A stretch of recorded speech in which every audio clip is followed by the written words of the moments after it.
국민혁명당에서 방역 관련 긴급 기자회견을 시작하겠습니다. 지금 코로나 사건이 대한민국에 온 지 2년이 넘었습니다. 그리고 며칠 전에는 60만 명이라는 감염자가 발생했습니다. 그리고 최근 2주 이상 30만 명 이상 계속 감염자가 발생하고 있습니다. 지금 방역당국에서 몇 단계인지, 방역 1단계인지, 2단계인지, 3단계인지, 4단계인지, 5단계인지 발표도 하지 않고 지금 아리송한 그런 방역을 실시하고 있습니다. 거의 대부분 모든 장소에서 방역 패스 없이 자유롭게 출입이 가능하고, 그리고 현재 이 대한민국의 방역이 K방역에서 탈피하고 집단 면역 체제로 가고 있는 상황임에도 불구하고 아직까지 교회 예배와 그리고 집회와 자영업자 영업시간에 대해서 강력하게 규제하고 있는 매우 이상한 현실이 지금 펼쳐지고 있습니다. 지금도 교회에서는 70%, 그리고 자영업자는 밤 11시까지, 그리고 집회는 299명까지. 여러분, 지금 현재 모든 지하철이나 모든 백화점이나 모든 식당에 인원 제한 규제 없이 실시되고 있는 이 방역이 왜 교회와 자영업자와 그리고 집회에만 적용되는지 도무지 알 수 없는 상황에 이르게 됐습니다. 그래서 우리 국민혁명당은 앞으로 국민들의 언론의 자유, 집회의 자유, 결사의 자유를 위해서 강력하게 299명의 규제 조항, 집회 규제 조항 철폐에 대하여 강력하게 요구하고, 교회 예배 70% 100%로 해제하라고 하는 내용과 자영업자 영업시간 철폐를 강력하게 요구하는 기자회견을 하게 되었습니다. 제일 먼저 국민혁명당 대표 고영일 변호사님께서 먼저 발언을 하시겠습니다. 네, 반갑습니다. 국민혁명당 부대표 고영일 변호사입니다. 오늘은 방역 문제에 대해서 집중적으로 얘기를 우리 대변인께서 해주실 예정이고, 저는 조금 다른 주제를 가지고 말씀드리도록 하겠습니다. 청와대 간첩과 대통령 집무실 이전 문제에 대해서 잠시 말씀드리도록 하겠습니다.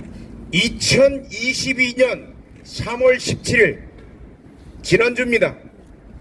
지난주에 대법원은 전광훈 국민혁명당 대표에 대해서 기소된 공직선거법 위반과 문재인이 간첩이라는 발언이 허위사실에 기한 명예훼손이라는 점에 대해서 검찰이 대법원에 상고를 했는데 모두 상고를 기각했습니다. 즉 그 내용 중에 하나가 문재인은 간첩이라는 내용입니다. 그런데 그 간첩이라는 진술을 한 정광훈 목사의 발언은 허위사실에 기한 명예훼손죄가 성립하지 않는다는 얘기입니다. 이 말은 문재인은 간첩이란 얘기입니다. 청와대는 간첩 문재인이 대한민국을 5년 동안 대한민국을 대표하는 대통령으로 이끌어왔다는 수치스러운 역사를 대한민국이 기록하게 되었던 것입니다. 그런데 더욱더 황당한 일이 발생했습니다. 문재인이, 즉 간첩 문재인이 청와대 주인의 자리를 차지하고 차기 대통령 집무실을 용산에 있는 국방부로 이전하는 것에 대하여 안보 문제와 비용 문제로 이전을 반대한다는 얘기를 짓거린다는 것입니다. 문재인은 2018년 9월 19일 여러분들이 잘 아는 9.19 남북 군사 합의를 이끌어냈습니다.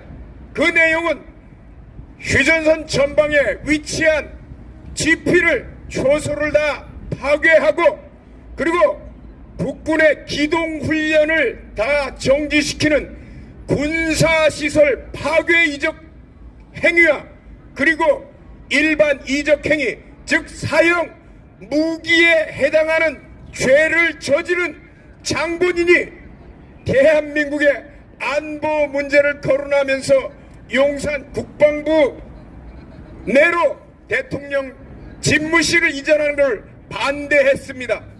삶은 소대가리가 지나가다가 웃을 일입니다. 만일 문재인이나 그의 지시를 받는 공무원 등이 청와대 이전 계획을 반대하고 막는다면 국민혁명당은 이에 대해서 직권남용 행위로 모두 다 고발해서 반드시 법에 준엄한 심판을 받도록 할 예정입니다. 또한 문재인은 이전에 필요한 496억 원의 예비비를 반영해달라는 요청에도 예산 문제를 타령하면서 예비비 상정을 거부하고 있습니다. 문재인과 김정숙이 해외 나들이 비용 그리고 그 옷값에 대해서는 아낌없이 쓰면서 차기 대통령 집무실을 이전하는 496억 원이 아깝다면서 반대한다면 대한민국의 자유시민들이 일어나서 496억 원의 그 비용을 모금해서 충당할 것입니다. 그 뒤에 문재인과 김정숙이 해외 나들이를 통해서 낭비한 예산과 그 옷값에 대한 그 비용을 청구할 뿐만 아니라 이전에 관련된 비용을 보상 청구 소송을 통해서 반드시 물어내도록 할 것입니다. 다시 한번 문재인과 그 지시를 받는 자들에게 경고합니다. 국가안보를 해치는 이적 행위를 거리낌 없이 범해놓고 국가안보를 들먹이면서 용산으로 대통령 집무실을 이전하는 행위를 방해하지 말라. 그리고 해외 나들이와 김정숙의 옷값을 국민들의 혈세로 탕진해놓고 차기 정부의 대통령 집무실 이전 비용 상정 행위를 거부하는 것을 멈춰달라. 이상입니다. 감사합니다. 네, 지금 대한민국은 개방역이라고 하는 사실상 강압적이고 폭력적인 그런 방역으로 국민들을 억압해왔습니다. 그런데 지금은 이 개방역이 사실상 무력화되었고 거의 대부분 모든 시민들은 자유롭게 백화점, 지하철, 식당을 출입할 수 있는 상황이 됐습니다. 그럼에도 불구하고 교회와 그리고 자영업자의 영업시간 그리고 집회 결사의 자유에 대해서 299명이라는 그런 방역대책으로 억압하고 있습니다. 이에 대하여 국민혁명당은 강력하게 정부 방역 조치에 대하여 항의하고 오늘 국민혁명당 대변인 구자 변호사님 나오셔서 성명서 낭독을 하시겠습니다.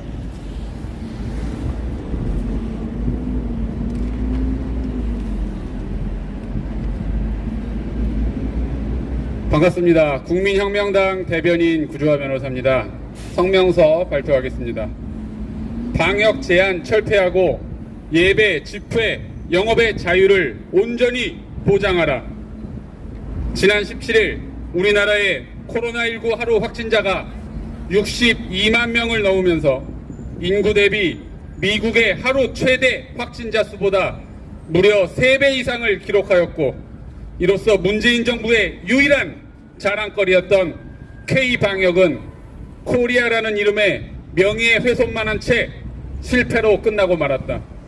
지난 2년간 국민들을 그토록 못살게 굴고 괴롭히면서 죽음으로 내몰았던 지긋지긋한 K방역은 경제 몰락과 국민의 자유 박탈, 지독한 정치질 속에서 그나마 당연한 결과였던 확진자 통제를 명분으로 2년간 유지되었으나 이제 세계 1위의 확진 국가가 되면서 K방역은 문재인 정부 최악의 정책이 되고 말았다.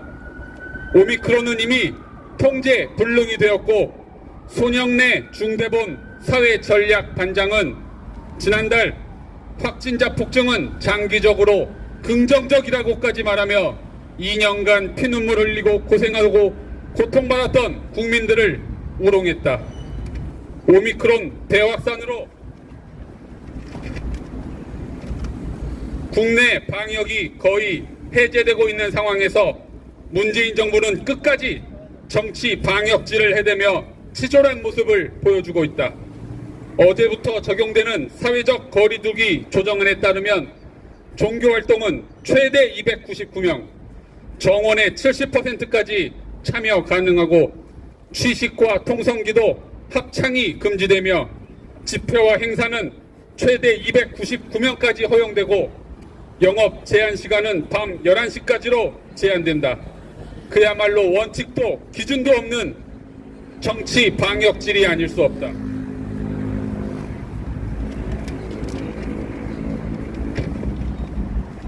(299라는) 숫자가 도대체 뭐길래 정치, 종교 행사도, 집회도, 행사도, 결혼식도, 장례식도 모두 이 숫자에 걸려야 하는가?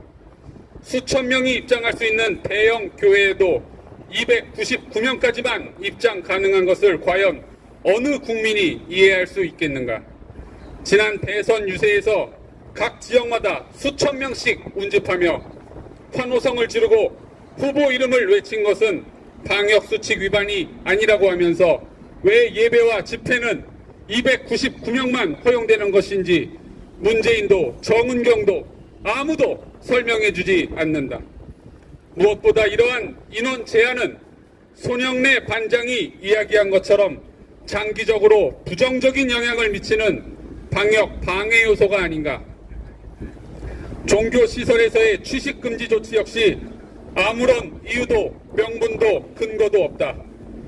종교시설 내에도 식당과 카페가 있다. 예배와 소모임 그리고 철야 예배라도 하려면 취식은 필수적이다.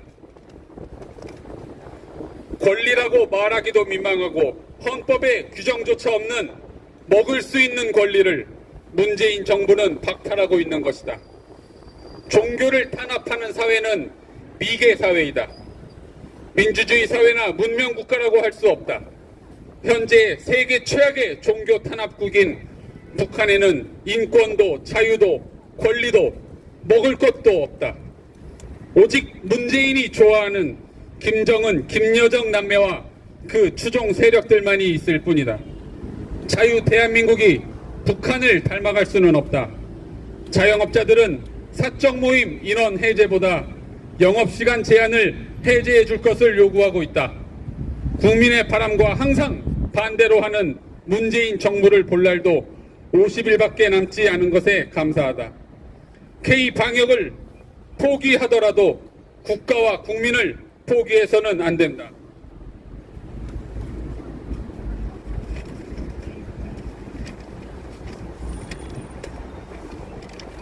어제 발표한 문재인 정부의 온라인 백서에서는 K방역에 대해 봉쇄 없이 확산을 억제했다고 평가되어 있다.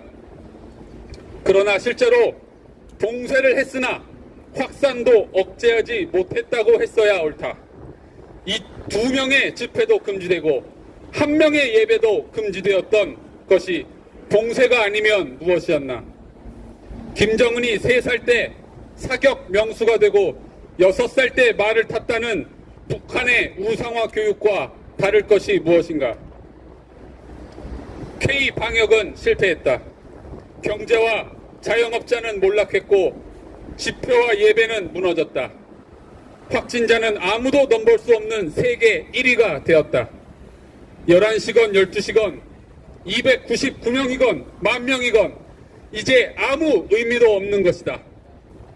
문재인과 정은경은 국민 앞에 무릎 꿇어 사죄하고 K 방역의 실패를 인정하고 근거 없는 정치 방역을 철폐하여 대한민국의 종교의 자유, 집회의 자유, 영업의 자유를 온전히 보장하여야 한다. 문재인 정부는 실패했으나 다음 정부 그리고 대한민국은 반드시 성공하여야 하기 때문이다. 2022년 3월 22일 국민혁명당 감사합니다. 감사합니다. 자, 이제 마지막으로 국민혁명당 전 의원 고분철 의원께서 발언하시겠습니다.